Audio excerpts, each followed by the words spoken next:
Hi mga mari ko, dahil ngayon sa school ng daughter ko, uso ang ubo at sipon, share ko lang sa inyo yung isa sa mga ini-spray ko pagka nangangati na yung lalamunan ni Madam Hili. And effective to kapag 2 to 3 days, as in tuloy-tuloy siya.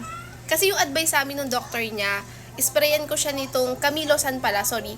Eto, Camilosan siya mga mima ko. Wait lang, ayan. Wait lang, hindi nyo ata siya makita. Basta Camilosan to, pwede nyo itong tanong sa Mercury.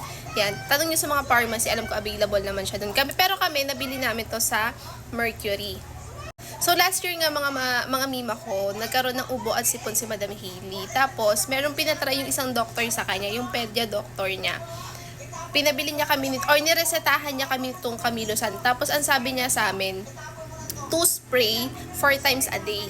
Yun yung advice niya sa amin, ha? Again, ito mga mima ko, hindi ako doctor and hindi rin ako expert. So, gusto ko lang siya i-share sa inyo. Baka pwede nyo siyang itanong din sa mga doctor nyo. Baka pwede sa mga daughter nyo, diba? Lalo na ngayon na uso ang ubo at sipon. So, ito si Camilosan, yun nga, 2 spray ko siya 4 times a day.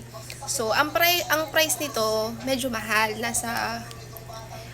Ang pagkakalam ko nasa 400 plus. Again, nasa reseta namin to kaya medyo nakakakuha kami ng discount kasi nga merong PWD si Madam Hailey. So, eto mga mima ko, kapag nagkakasipon na si Madam Hailey, nagko-complain na siya na makati yung lalamunan niya, ini-sprayan ko na siya ng ganito. So, dito nyo siya i-sprayan. Dito. Tapos dito sa loob. Sa loob baka sa labas nyo, feeling nyo sa labas.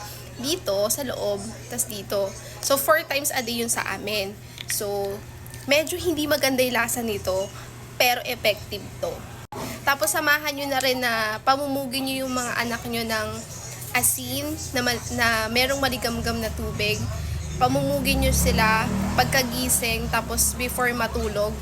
Nakakatulong din sila na matanggal yung plema.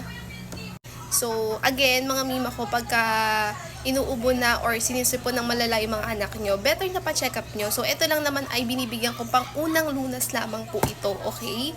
Pang-unang lunas lamang po ito at hindi po ito gamot, okay? Kasi baka katulad namin kayo, malayo kayo sa hospital. Tapos, ayun nga, ito naman ay pang-unang lunas lang.